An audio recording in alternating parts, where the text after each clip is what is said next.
Hello, loves. I'm so excited for this soul school, if you will. Spirit told me last week to just begin and start sharing Soul 101. And I want to introduce myself first and give a little ditty about me. So you're, in case you're new to me, you're like, who is this lady? All right. So I am Sarah Sparks. I'm a farm raised, college educated, former local government employee turned business owner who is no longer ashamed of her spiritual gifts. I feel like that has been a huge accomplishment for me is to fully step into my own spiritual gifts, my own soul. My soul came into this body during this lifetime to teach professionals, business owners, and leaders. And I must say, leaders you could be leading your own household. It doesn't have to be like, oh, I'm a political leader, I'm a government leader, I'm a corporate leader. Like, think of yourself as a leader in how you lead life. And maybe there's because I have friends, colleagues, and clients who lead their own household. So I just am adding that in there for us to be thinking about leaders differently. And so I am here to teach professionals, business owners, and leaders how to live life with their soul, all by listening to their own divine guidance. When we think or even talk about soul, our minds may go to religion. And some of us may or may not have had positive experiences with religion. When I am referring to soul, I am not referring to any sort of religion.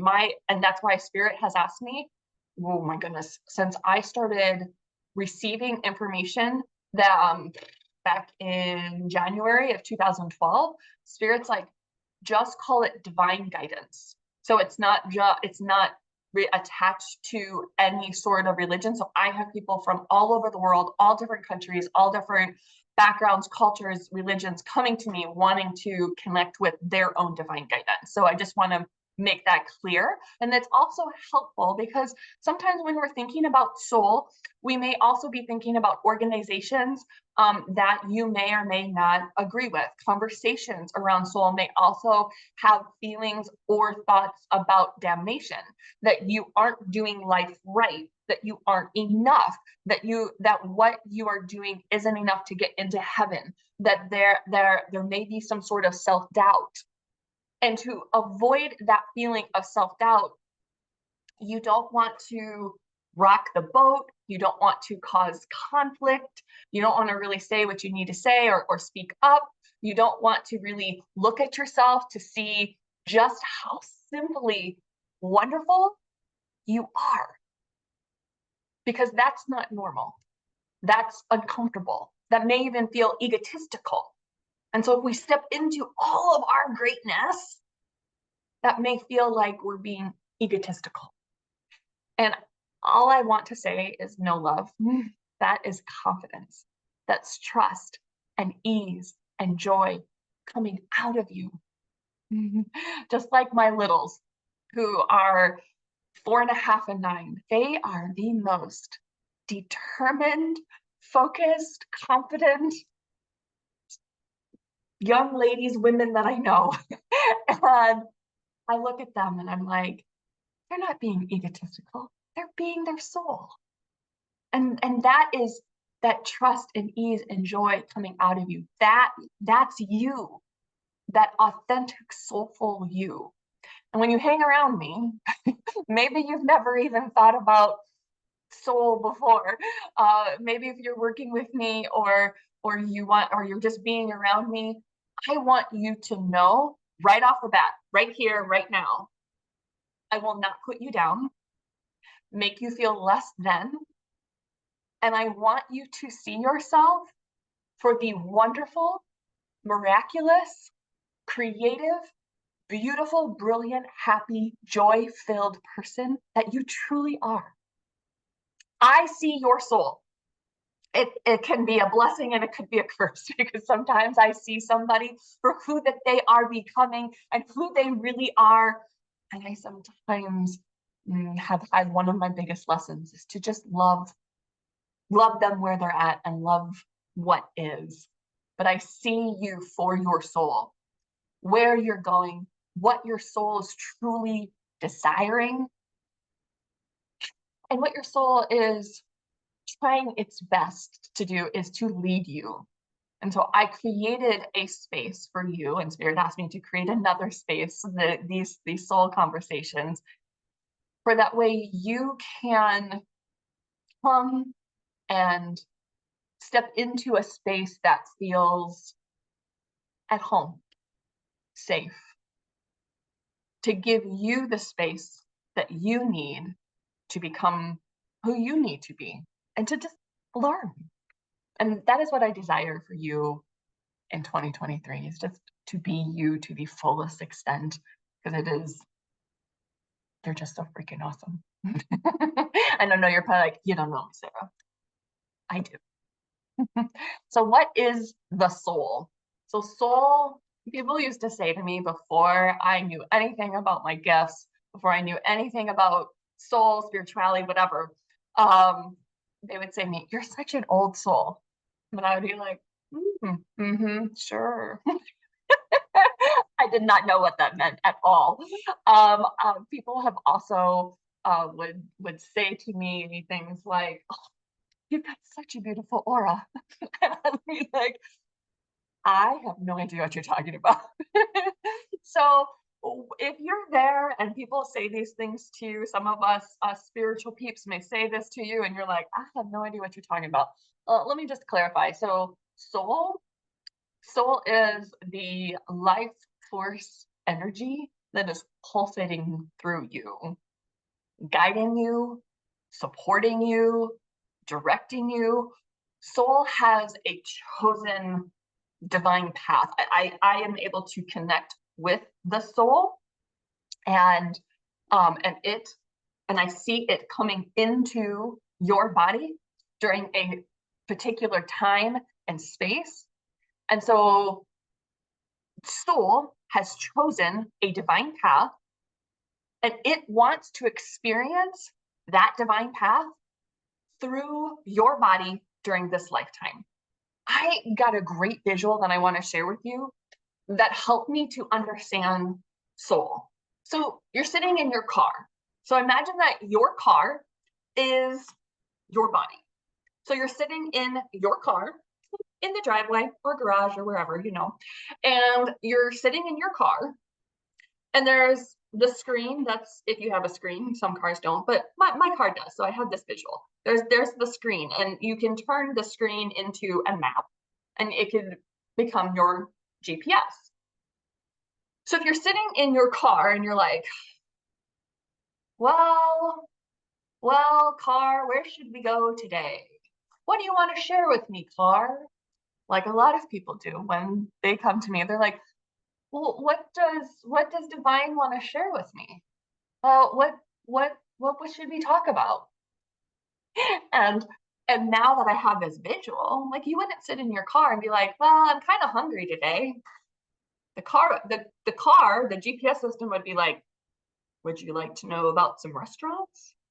Would you like some, and it wouldn't even do this. Like it needs to know the address to which you want to go to. And then the GPS system is going to get you there in the most effective and efficient manner, avoiding any construction, avoiding any delays, telling you if there's a slow up ahead or not, or hey, what the speed limit is. I mean, it could tell you all the details.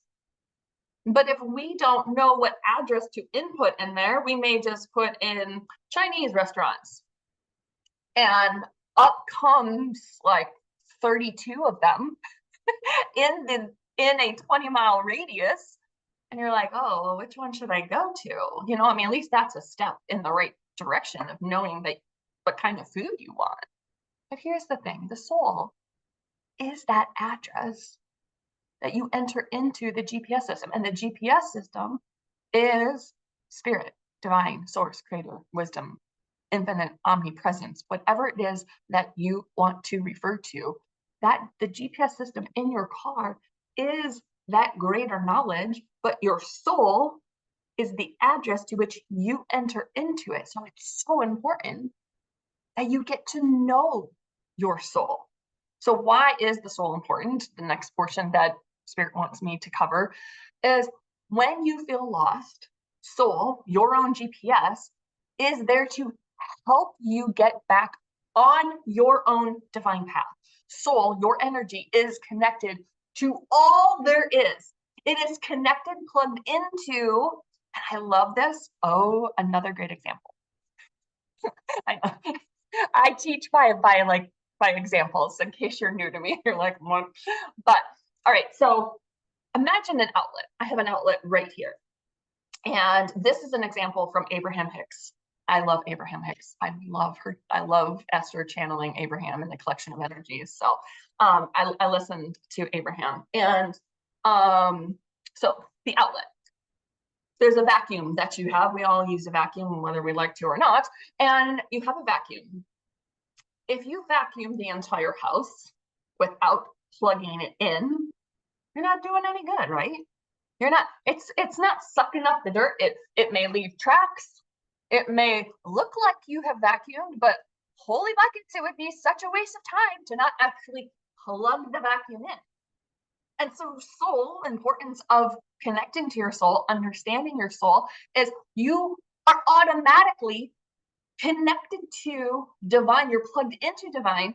You have to intentionally make sure that you, human you, mind, body, soul, is all plugged in together. Imagine also that you're a circuit board, and outside in our garage there's all these little circuits, and some of them might have blown a fuse. We're redoing our kitchen, so that happens. And so one of them might have blown a fuse, which is then not connected. It's not on. So if there's something that these thoughts are not really helping me anymore, they're really negative, they're not leading in the, oh, my mind is not connected and plugged into my soul, and I'm not plugged into divine, I'm not plugged into the all-knowing, all-providing omnipresence.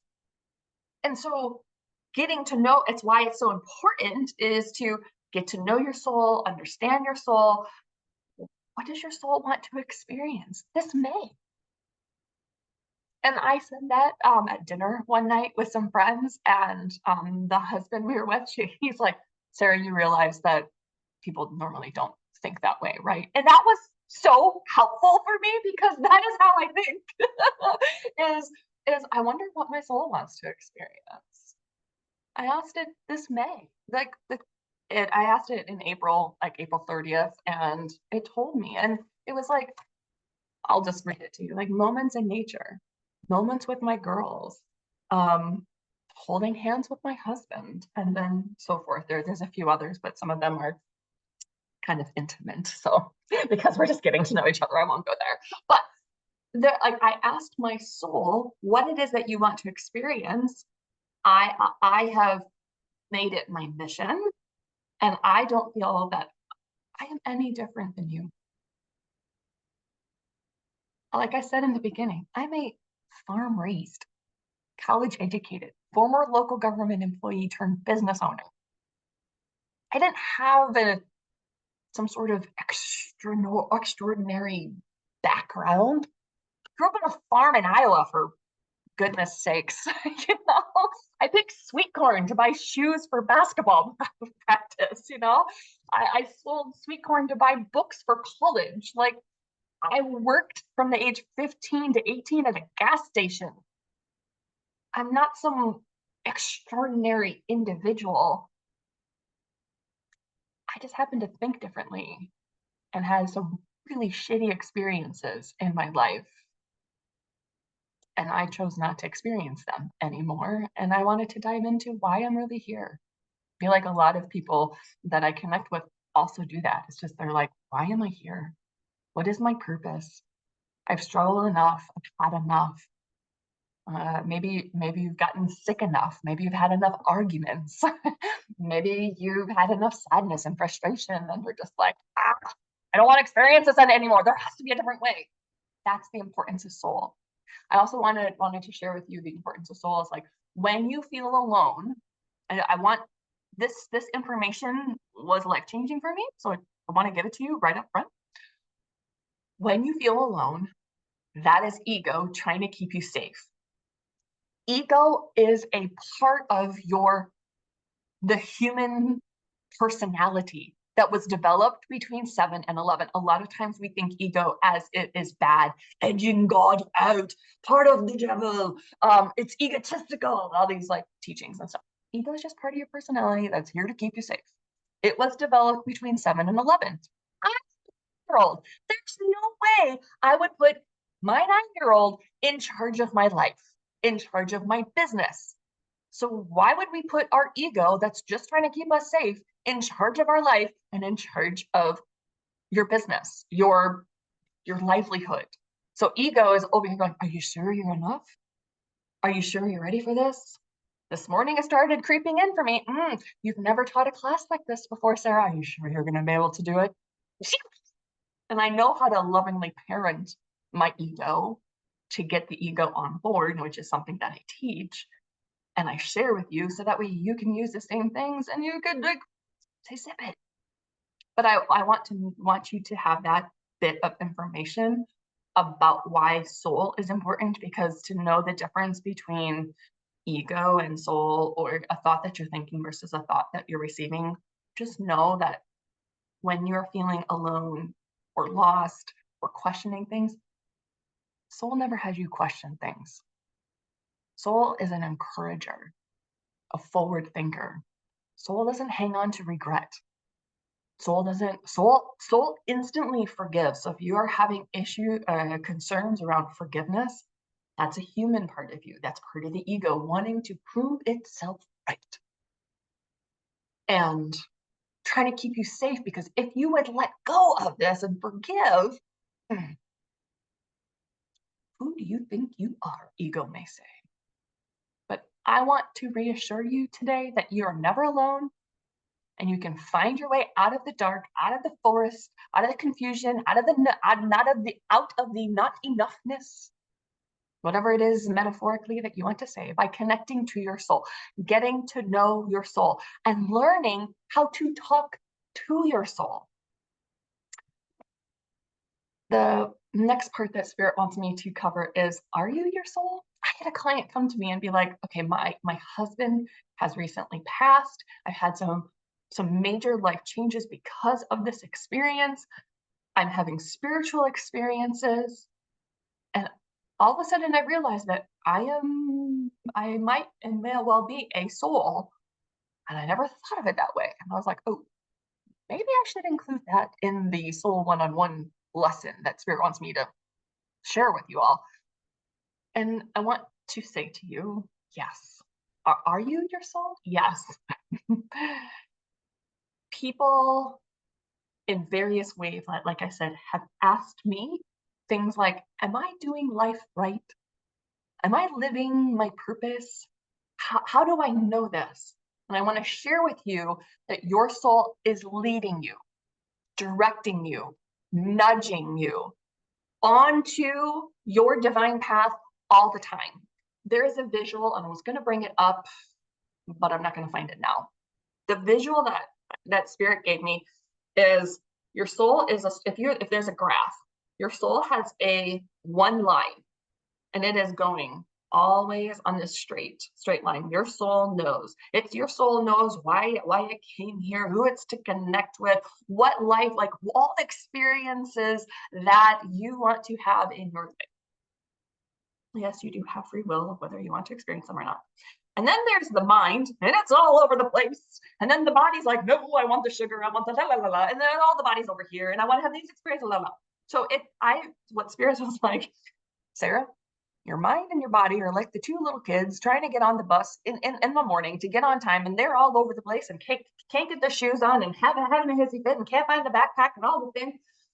Well, the soul's like the parent being like, hey, back over here. Oh, it's right here. Come on, over here. And so have that visual of that your soul, that life force of energy, wants to be with you and is always leading you, directing you onto this divine path all the time. Are we paying attention? I have conversations also, and people are like, if you're like, am I my soul? I never think about this thing. And that is that is, don't feel like you're out of sorts and there's something wrong with you. Most people don't even think about soul and until they have a conversation with me in the middle of a walk or a gym, or we're hanging out, or we're at a restaurant or something of the sort, and somehow you're in my presence and people are like, so what do you do? And I'm like, I talk with souls. And they're like, whoa, souls. And then we have a whole conversation about it. And that is usually, even my best friend from since I was 8 years old, like we don't usually talk about these things, but she invited me to give a presentation to her company. It's an insurance company in Cincinnati. And we had a whole conversation about souls and what I would be sharing about that. And we hadn't talked about that. And then she's like, wow, I never even thought about it. So don't feel like you're alone. Don't feel like, oh, what's wrong with me? I don't think like Sarah does. Most people don't. I might be the weird one. All right. So your soul, are you your soul? All the things you are to experience in this life. I'm sorry, no. All the experiences, and I've got an example for you. All the experiences that you have had in life up to this point, you've always been on a soul's path. You are your soul. So don't feel like, oh, am I doing this right?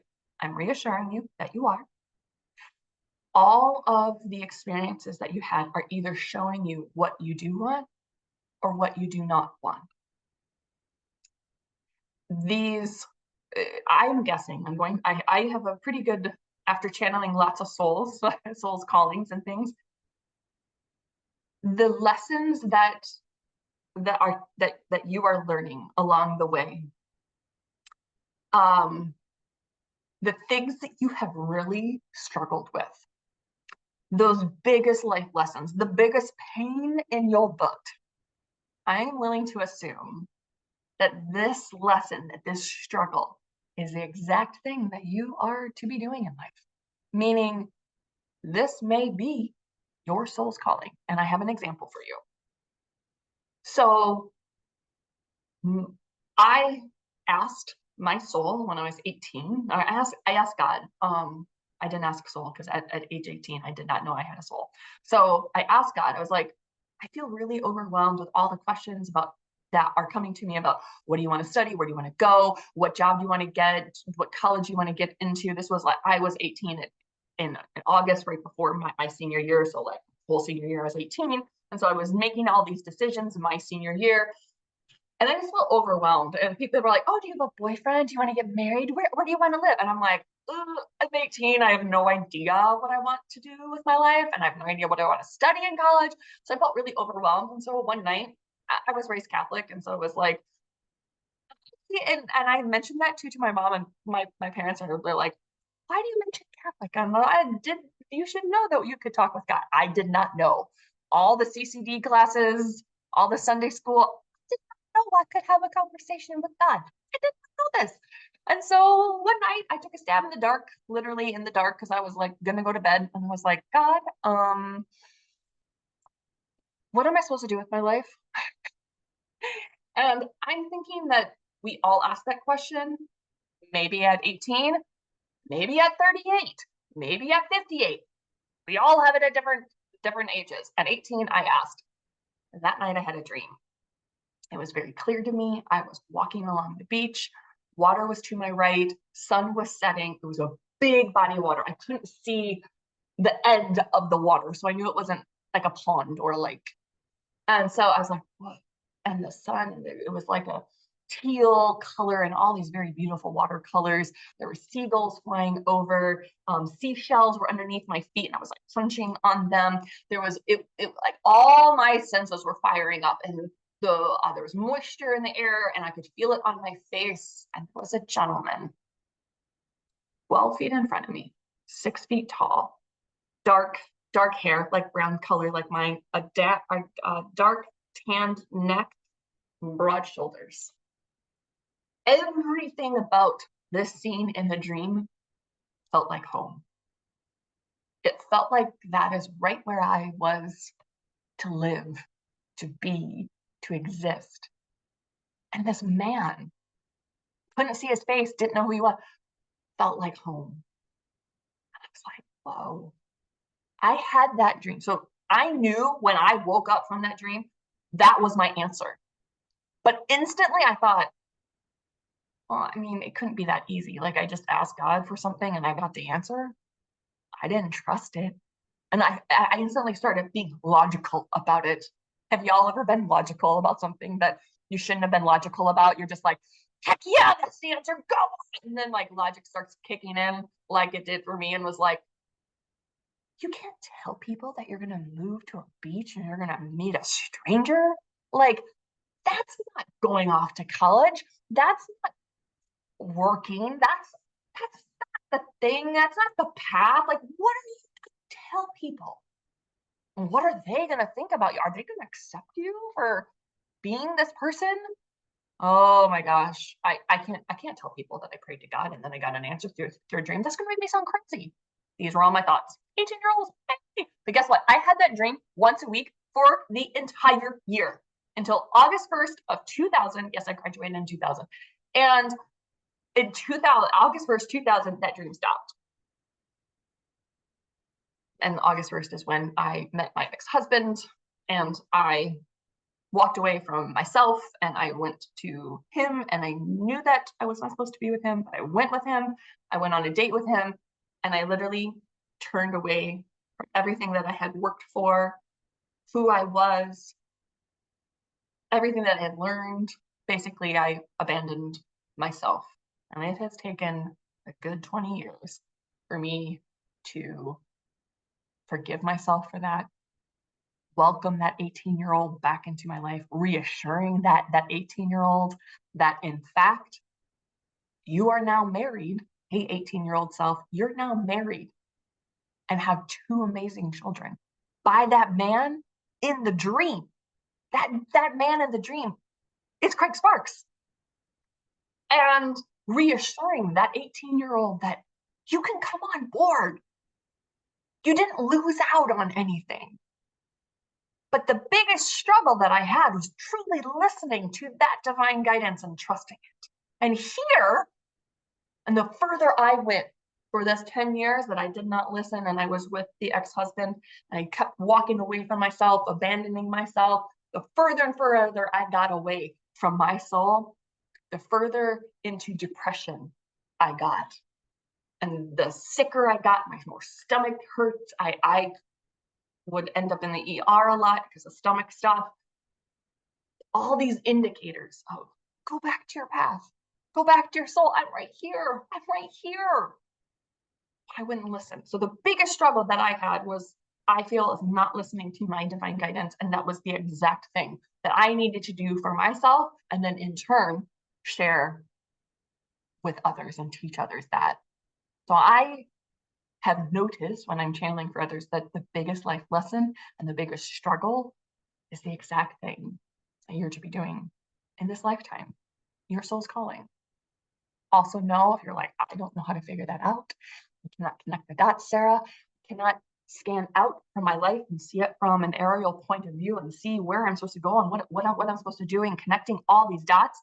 That's my specialty. It's why I'm here, to see all the missing pieces and put them all into place and see that puzzle from the biggest standpoint possible. Be like, here you go. This is what your soul's been trying to share with you. So I would be honored to channel your soul's calling and purpose. Just DM me in Facebook and we'll set up a call to find your soul's calling and purpose. Spirit wants to leave you with a message. And I channeled it beforehand, so I'm just share it with you now. And Spirit knows who is going to be listening to this, who came on, who's going to be watching the replay. All right? So the message is, you are such a loving, kind, giving, understanding person. You love, respect, and accept others. You see things from a different point of view than most people. And that is what makes you you. People love you. And most of all, divine. You call it whatever you want. God, source, creator, spirit, the universe wants you to know you can and must love yourself. You are worthy. You are enough. And you are doing more than enough for 10 people. Breathe. Enjoy this life. You are enough.